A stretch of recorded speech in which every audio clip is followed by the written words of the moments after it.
முருகனுக்கு அந்த தெய்வ சிகாமணின்னு நம்ம சொல்கிறோம். முதல்ல சிகைனா என்ன? தலை. தெய்வ சிகாமணின்னா தலைக்கு மேலே இருக்கக்கூடியவன். அப்போ என்னன்னா தெய்வங்களுக்கெல்லாம் மேலானவன் நம்முடைய முருகன். நிறைய பேருக்கு தெரியல. இது ஏதோ ஒரு முருகனுக்கு விழா எடுத்தால், முருகனுக்கு ஒரு பூஜை பண்ணால், முருகன் பேரில் எல்லாரும் கூடினா அதை தப்பு தவறுன்னு சொல்கிறோம். இல்லை, உலகத்திற்கே வழிகாட்டியாக இருந்த கடவுள் நம்முடைய கடவுள். தெய்வத்திற்கெல்லாம் மேலானவன் இந்த தெய்வ சிகாமணி. அதை எப்படிங்கிறத தமிழ் மரபில் உடைச்சி சொல்கிறேன் பாருங்கள். உங்களுக்கு தெரியும், திருப்பரங்குன்றம், மருதமலை, சுவாமிமலை. முருகனை எப்படி சொல்கிறோம்? குன்றிருக்கும் இடமெல்லாம் குமரன் இருக்கும் இடம். அப்போ குன்றுக்குடிய கடவுள் யார்? இந்த முருகன்.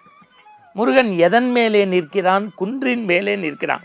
குன்று இப்படி இருக்குது, அதன் மேலே முருகன் நிற்கிறான். பொதுவாக நம்ம சுவாமி சிலைகள் எதில் செய்கிறோம்?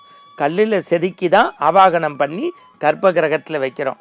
அது ராமனாக இருக்கலாம், அனுமனாக இருக்கலாம், அம்பாளாக இருக்கலாம், எந்த கடவுளாக இருக்கலாம்.